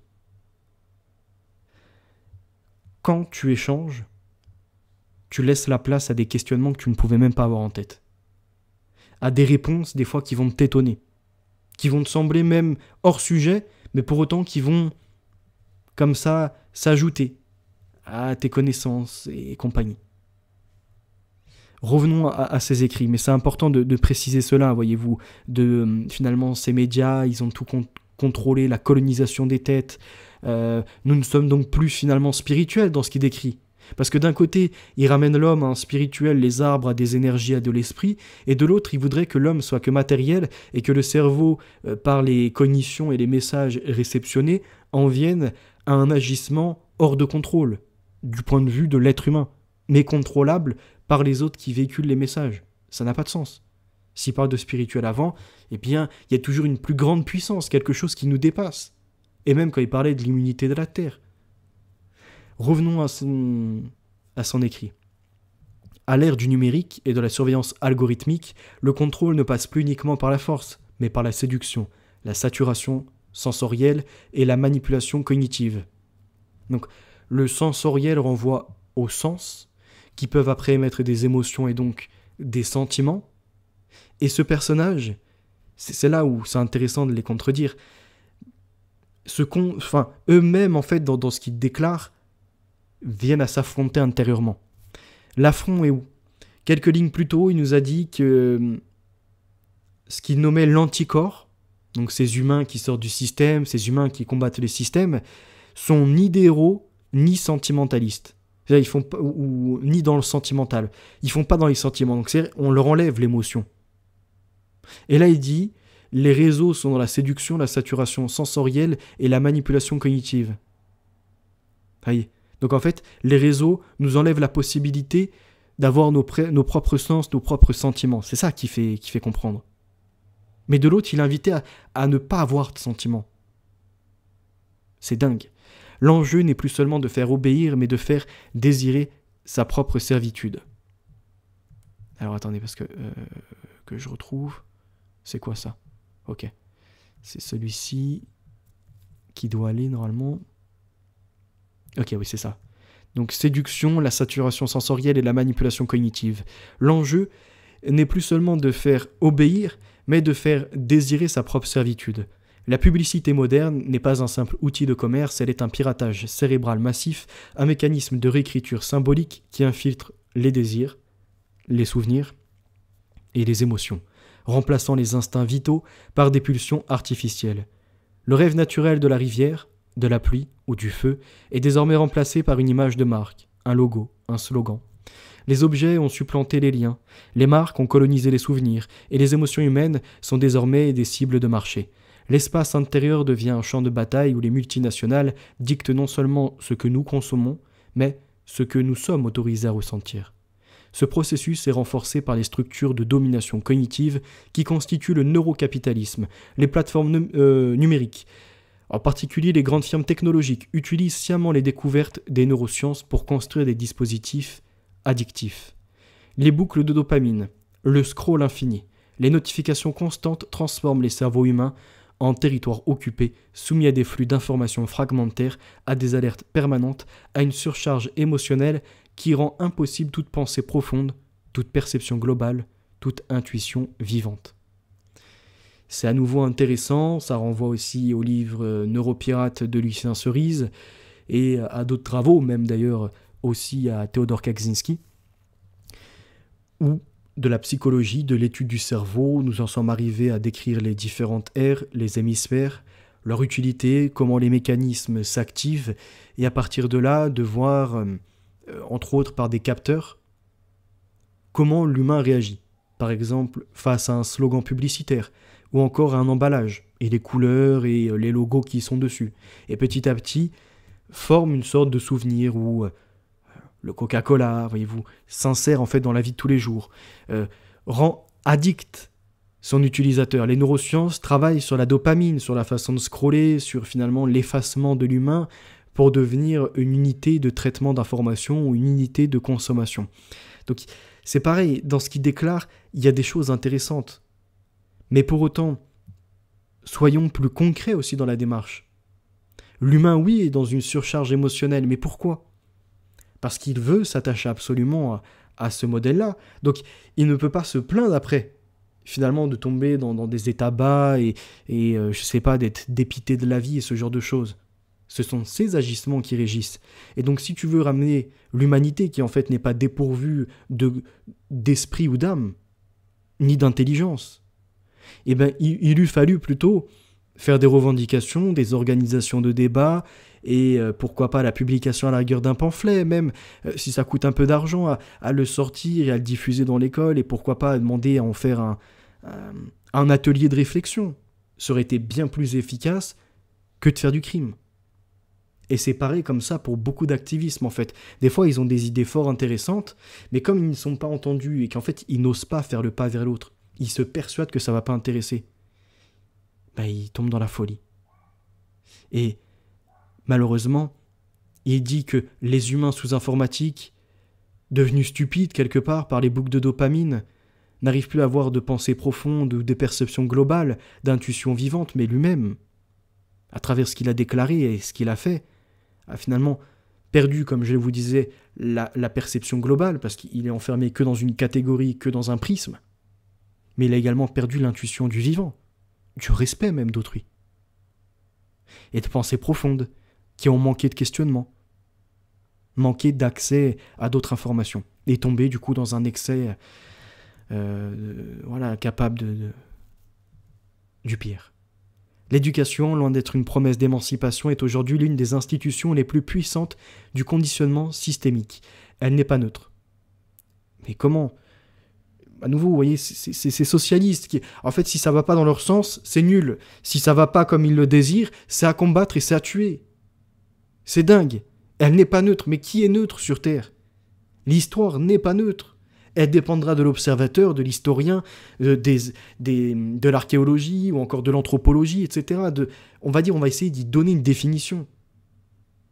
Évidemment qu'il y aura un certain prisme dedans, mais c'est toujours plus intéressant que celui qui va t'inventer une histoire de oui-oui, où on vivait tous en harmonie sur la Terre, on se baladait, pourquoi pas, on battait des mains et on virevoltait dans le ciel. Vaut mieux quelqu'un qui donne son cours de l'histoire que tu pourras contredire en essayant de récupérer des éléments, je sais pas, visuels, des liens généalogiques en dehors de la géologie de la planète, donc généalogiques par rapport, je sais pas, aux humains qui formaient des familles, qui ont gouverné, ce genre de choses. Là, tu pourras discuter des faits. Mais eux, ils veulent renverser toute la table et dire finalement, on prend plus acte de rien et on réécrit notre histoire. Et donc, on tombe dans un état d'ignorance totale. Ça, c'est un problème. Après, il dit, elle formate les enfants à obéir, à se conformer. Mais la vie, c'est ça, en fait. C'est un minimum d'obéissance. Après, en effet, tu peux être en désaccord et tu es libre de tes mouvements. Et on le voit d'ailleurs, il y en a qui font des délinquances, ou d'autres pires, comme aujourd'hui. Ils font le crime. Donc, obéir n'est pas forcément négatif. Se conformer, ça, c'est à revoir, à la rigueur, expliquer qu'à trop te soumettre, tu vois, en fait, tu ne t'exprimes pas, mais s'exprimer, c'est aussi respecter les autres, à devenir des agents économiques efficaces dans un monde absurde, et même à la rigueur, si certains veulent rentrer dans ça. Voyez-vous ? En quoi, qui sommes-nous pour leur dire non ? Finalement, on vous enlève votre choix, vous n'avez plus de conscience, on vous met en automate. C'est-à-dire, on vous dénonce en tant que pauvre victime d'un système qui vous transforme en automate, mais nous, en socialistes gauchistes, on va vous réorienter et vous serez notre automate à nous. C'est ça qui est expliqué. Il n'y a pas le respect, malheureusement, de l'orientation de tout un chacun. Elle récompense la passivité, punit l'imagination, détruit la révolte instinctive et relègue la pensée critique aux marges du programme. L'enfant qui questionne trop, qui rêve, qui refuse les règles arbitraires, est traité comme un problème à corriger, non comme une force à cultiver. Ainsi, dès le plus jeune âge, la société s'emploie à éradiquer l'intelligence instinctive, cette force archaïque qui pourrait faire obstacle à l'ordre établi. Dans ce qu'il décrit à nouveau, on a l'impression qu'il y a peut-être un partage de sa propre enfance, de son passage, où ses parents peut-être devaient lui dire « Allez, ressaisis-toi, profite aussi de ta jeunesse ». Non, il n'aime pas la vie. Il va immédiatement être dans des problèmes sans savoir les corriger, apporter des solutions. Ils veulent renverser un système au lieu de vouloir bâtir un système à la rigueur dans le système. Pourquoi ils ne le font pas? Parce qu'ils n'ont jamais l'idée d'établir quelque chose. Comme le disait Gustave Le Bon, ils sont bons qu'à renverser des modèles, comme les révolutionnaires, et pendant un certain temps vivent sur les richesses qui ont été construites par ceux qu'ils ont renversés, et une fois qu'ils arrivent au bout des ressources, et bien là de nouveau, il faut finalement rétablir ce qu'ils dénonçaient hier, pour à nouveau, quelques siècles plus tard, renverser un modèle, et en fait c'est que ça, quoi. Parce que leurs actions, leurs propositions ne sont jamais tenables et jamais faisables. Elles ne relèvent que d'une utopie, et des fois même de l'Uchronie. Et si on avait changé ça, peut-être que ça aurait été mieux. En quoi? Elle récompense donc, tu vois, la passivité, ce genre de choses. Donc dès le plus jeune âge, ils enlèvent l'intelligence instinctive. Qu'est-ce qu'une intelligence instinctive? C'est pareil, c'est pas décrit. Dans ce cadre, la religion technoscientiste joue le rôle d'un nouvel opium. Elle promet des solutions à tous les maux humains à travers des innovations techniques, masquant ainsi les causes structurelles des souffrances modernes, le culte du progrès, la foi aveugle en la technologie salvatrice. Les fantasmes de l'intelligence artificielle, la géo-ingénierie ou du transhumanisme ne sont que des fuites en avant. Ce n'est pas la condition humaine que ces mythes cherchent à dépasser. C'est la souffrance créée par le système qu'ils refusent de remettre en question. Ils veulent abolir la mort, la douleur, la limite, non pour libérer l'humanité, mais pour la rendre encore plus dépendante de ces prothèses, de ces algorithmes, de ces machines. Le langage, lui aussi, a été mutilé. Il ne sert plus à penser, mais à produire du consentement. Les mots toxiques comme croissance, innovation, développement durable sont devenus les mantras de la pensée unique. Ils prétendent neutralité alors qu'ils imposent une vision du monde marchande, extractive, prédatrice. Le discours public est désormais réduit à une logique de punchline, de messages courts, de simplification extrême. Twitter, les spots publicitaires, les discours politiques dévitalisés ne permettent plus d'articuler une pensée complexe, nuancée, vivante. Le mot devenu arme tue l'idée. Hey, c'est vraiment tomber dans un défaitisme, ce que je dénonçais de certains acteurs d'Internet. Et nous remarquerons un mélange, en fait. Ça fait des belles phrases, ça on peut pas l'enlever. Mais ça n'a pas de sens quand on détricote les choses. Twitter, les spots publicitaires, on est déjà sur des modèles fort différents. L'un véhicule quelque chose pour consommer, l'autre voudrait obtenir, on va dire, les avis, les opinions, les religions, tout ce qu'on veut, en fait des infos sur les humains. Et c'est ça, on va dire, qu'après elle pourra revendre du côté Twitter de l'application. Les discours politiques, c'est encore autre chose. C'est pour achalander les personnes et être élu et faire de l'argent. Mais donc ce n'est pas forcément comparable aux spots publicitaires. Et dire que la pensée complexe, nuancée, vivante, finalement n'est plus permise, c'est faux.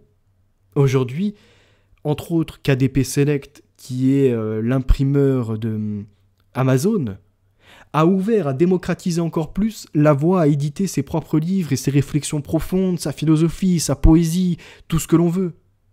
Là où hier, il y avait des maisons d'édition qui limitaient parce que soit il fallait passer sous la table, ou bien que l'histoire, on va dire, n'aille pas contre ceux qui dirigeaient ces maisons-là, la technique, que l'on peut déplorer peut-être des fois pour certains petits boutiquiers, a répandu l'accès au développement de son intelligence, à l'impression de ses pensées. Donc ce qu'ils décrivent est entièrement faux. Mais pourquoi ils en arrivent là?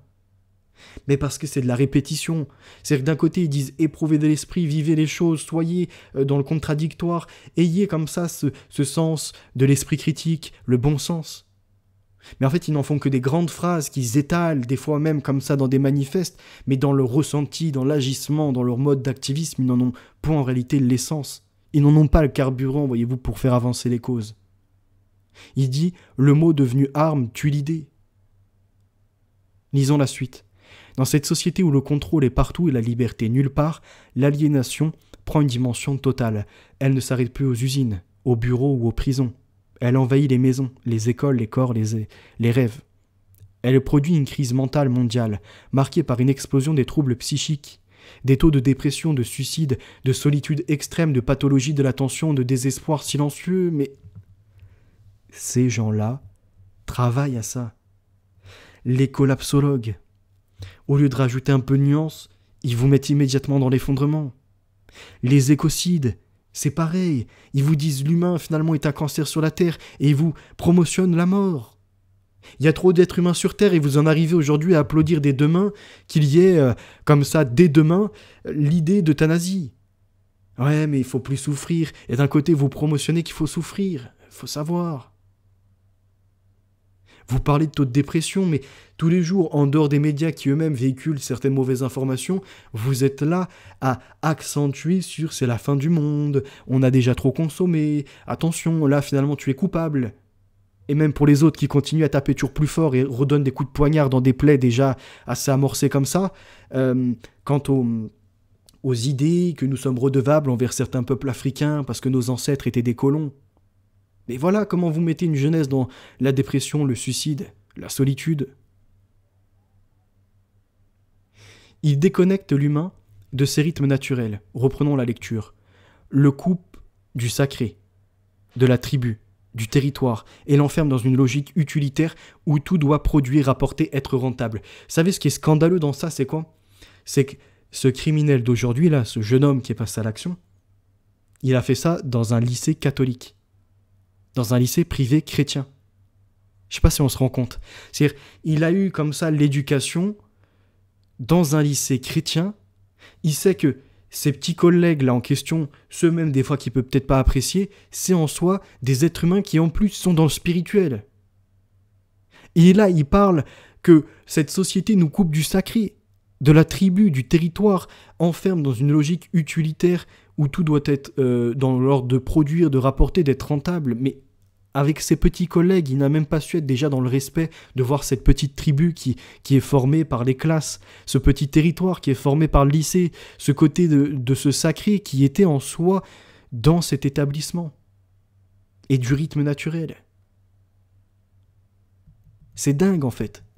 Il a pendu quelque chose qui pourrait être intelligent, qui aurait pu servir, même si, encore une fois, il faut de la nuance, de l'espoir, plus de détails dans ce qui est dénoncé, et en même temps de l'ajout de ce qui pourrait être prononcé pour l'avenir, pour créer quelque chose. Mais il y avait pourquoi pas une base à travailler. Le truc, c'est que là, il a tout détruit. Lisons la suite. Il faut le dire avec une clarté radicale, cette société n'est pas réformable, elle est née d'une erreur fondamentale. C'est là où je vous dis, c'est le défaitisme, ce que je dénonçais chez également des arrivistes, des petits propagandistes, voyez, des gens qui sont là pour les affaires, comme Lou Divergent, comme Maximus Le Clément, Philippe Loncardassac et tous ces connards, toutes ces conneries-là, même de Radio Libre, Principe, son principe, et bien d'autres encore. Ils veulent absolument rentrer les gens dans un conditionnement, les enfermer. Et en même temps, dénoncer justement cette société oppressive qui marchande tout, etc. Ayez la force d'aller au contraire. Vous savez, l'électricité, c'est le moins et le plus qui se rencontrent. Et ça donne un résultat, un courant qui circule. Et puis quand on y met un instrument par-dessus, on peut y obtenir de la lumière. On peut alimenter en tout cas. Et c'est cette idée même d'alimenter, d'un circuit ouvert, de rencontrer les contraires. Ce qu'il n'arrive plus à faire. Regardons ce qu'il écrivait après. Il ne s'agit pas d'adapter ce système, mais de le refuser en bloc, de le démanteler, de le remplacer par une alternative organique, conviviale, décentralisée. Une société qui repose sur l'auto-organisation, l'apprentissage libre, la médecine populaire, les outils durables, les objets réparables, les limites volontaires. Une société qui reconnaît que tout ce qui dépasse une échelle humaine est un danger pour le vivant. Ce ne sera pas un retour en arrière, mais un saut en conscience. Voilà, il dénonce l'obsolescence programmée, l'idée de, au lieu de recycler de tout, voilà, de tout laisser à l'abandon pour acheter en neuf. Ce combat n'est pas un caprice idéologique, c'est une urgence biologique. Le monde que l'on nous impose est un mécanisme d'anéantissement, il faut s'en extraire coûte que coûte. Il faut rompre le sortilège, briser la bulle cognitive, réapprendre à sentir, à vivre, à penser, retrouver la puissance du silence, la sagesse des cycles, la vérité nue des choses. Je ne sais pas si, quand il est parti dans cette école, après avoir déposé ce document ce matin, et en prenant des couteaux sur lui, s'il était parti dans une idée peut-être de se suicider pour passer son message, et que par lâcheté il a tué les autres, ou si dès le début il était parti par lâcheté pour tuer les autres. Parce que c'est étrange quand même. Quelqu'un qui dirait que ça ne va pas, qu'il faut dénoncer, voudrait pourquoi pas, dans un total désespoir, faire entendre sa voix, logiquement devrait partir dans le sacrifice de lui-même, plutôt que d'aller tuer des innocents. Regardons son écrit. Nous ne sommes pas des variables d'ajustement. Les robots biologiques, des chiffres dans des bilans. Nous sommes les derniers porteurs d'un feu ancien, d'une mémoire sauvage, d'un savoir profond. Et ce savoir nous dit que la Terre ne se reprogramme pas. Elle se respecte. Elle se sert avec gratitude, elle se défend. Là, il va mettre un tableau. Alors, j'arrive pas à voir, c'est le Misanthrope, tableau de Pieter Bruegel, l'Ancien en 1568, musée à Naples. L'inscription en bas du tableau se lit comme suit. Alors, Lars... je vous avoue, j'arrive pas à bien voir en fait, parce que c'est un peu pixelisé. Parce que le monde est perfide, je vais en deuil. Parce que le monde est perfide, je vais en deuil, ok. Donc là, en fait, il se représente lui-même, quoi. Ce tableau est inscrit dans une espèce de loupe, renforçant la sensation d'un monde clos. Centré sur une scène symbolique. À l'intérieur de ce cercle, le monde est représenté avec plusieurs plans. Un premier plan symbolique et un second plan réaliste. Le personnage central est le misanthrope. Il marche lentement, courbé, entièrement vêtu de noir, sous un grand manteau de moine. Il semble détaché du monde, les mains croisées, les yeux baissés, concentré sur sa retraite intérieure.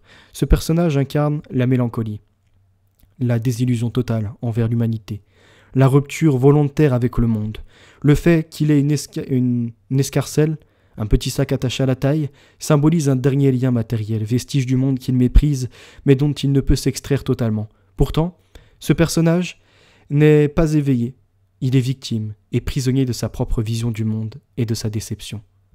Et il y a quand même une part de lucidité, c'est ça qui est étrange. Le misanthrope, celui qui déteste le monde, la société, comme ce qu'il vient de nous dépeindre juste avant, est enfermé dans son monde, mais qui est du coup une vision qui lui est propre, une déception en soi dont il est victime, qui le fait prisonnier. À côté du misanthrope se trouve un voleur, dans un globe de verre surplombé d'une croix symbolisant le monde, c'est-à-dire la vanité, la moquerie, la tromperie, l'hypocrisie, l'ironie du destin, car il ne faut pas prendre ce détail comme seulement une critique religieuse, mais également de notre monde actuel. Ce personnage grotesque, rampant, le visage souriant d'un air moqueur, semble indifférent et même heureux dans cette douleur où il est plié dans le globe, confirmant la théorie du masochisme inconscient collectif. Alors après, c'est barré. Donc, ce personnage incarne la mélancolie, la désillusion totale envers l'humanité, la rupture volontaire. Ok, donc ça, c'est ce qu'on vient de voir. Excusez-moi, c'est parce que ça a été mis en double. C'est la capture d'écran d'une élève, je crois, qui a mis ça sur Twitter. Il faut retrouver. Hop, si on revient en arrière. Elle est quelque chose. Hop. Donc à l'arrière-plan, tac-tac, des éléments naturels et humains montrent que le monde continue dans sa beauté comme dans ses violences, avec des moutons qui paissent, peut-être une allusion au troupeau humain. Un berger est présent, il voit ou devrait voir mais ne fait rien, pouvant représenter l'autorité morale ou sociale qui détourne les yeux, qui continue à surveiller le troupeau docile, les moutons, mais ignore les véritables violences ou injustices, surtout lorsqu'elles frappent les individus en retrait, marginaux, désabusés. Un petit feu dévore un village, petit et lointain, mais bien réel. Il incarne la destruction silencieuse que la société humaine inflige à tout ce qui reste pur, simple, stable. Le moulin qui trône dans le paysage n'est pas un simple élément rustique. Il est l'emblème du progrès, cette fois aveugle dans la technique. Il est l'ancêtre de l'intelligence artificielle, la géo-ingénierie, du transhumanisme, de toutes ces utopies qui prétendent abolir la douleur humaine sans jamais remettre en cause les structures qui la produisent. Ce moulin est un totem creux, un faux espoir, une fuite en avant technologique qui ne soigne pas le monde, mais l'épuise jusqu'à l'os. En conclusion, Bruegel semble vouloir ridiculiser la misanthropie passive, celle du repli, de la plainte, du deuil stérile. Mais moi, la solution que je peux donner à la misanthropie passive, ce serait la misanthropie active. Car pour moi, ce n'est pas la misanthropie qu'il faut rejeter, c'est sa stérilité. D'où la première phrase de ce document. La révolte est déjà la plus grande victoire que nous puissions atteindre. Fin de citation. Même si le monde est un piège, même s'il gagne toujours, le fait de lutter, de crier, de résister, même seul, est une forme d'absolu. La seule solution, ce serait peut-être d'agir, de refuser, de saboter et de protéger. Donc là, il conclut, ni plus ni moins non pas par la condamnation de la misanthropie, mais bien au contraire, par son accentuation et son activation. Je vous ai lu le document du criminel de Nantes. Pour un adolescent qui est entre 15 et peut-être 18-19 ans, c'est quand même très très construit. Faut pas le nier. Maintenant, faut aussi observer cette tristesse exprimée et ce conditionnement au nom d'une ouverture d'esprit, parce que c'est ça dont il est question, que la gauche socialiste produit jusque dans les plus jeunes générations. C'est vraiment du sectarisme.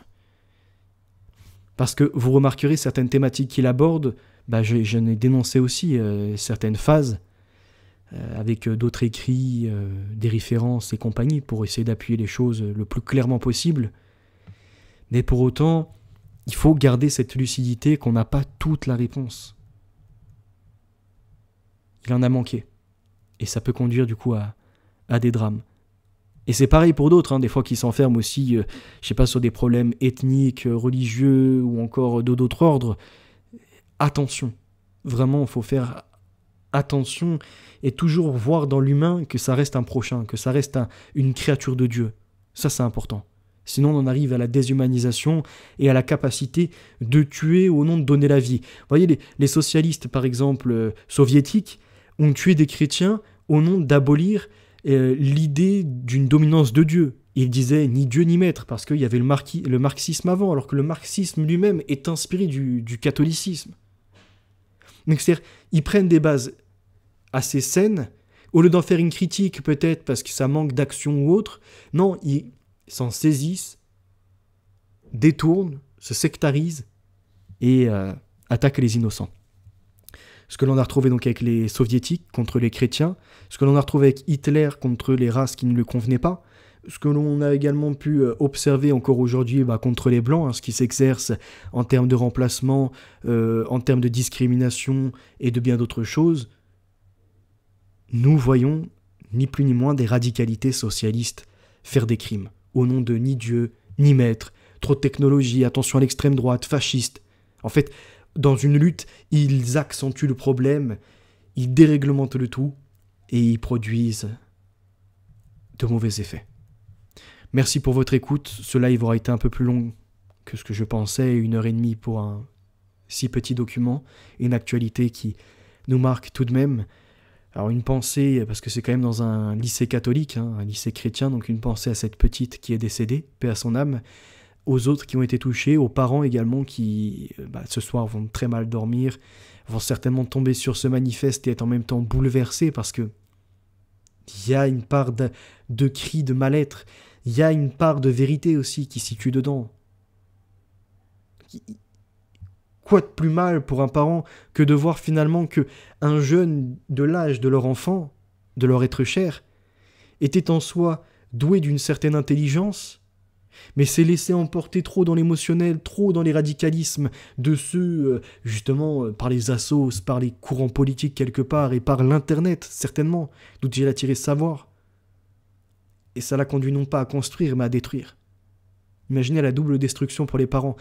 C'est pas un haineux comme ça qui est passé. Non. Là, c'était un cri d'alerte, et au lieu d'en rester juste au mail envoyé, il a dû prendre des armes. C'est dramatique. Merci pour votre écoute tout de même et n'hésitez pas à partager l'information et je vous souhaite une bonne fin de journée. À très bientôt. La vérité, l'avenir, les valeurs ancrées, la victoire reste assurée.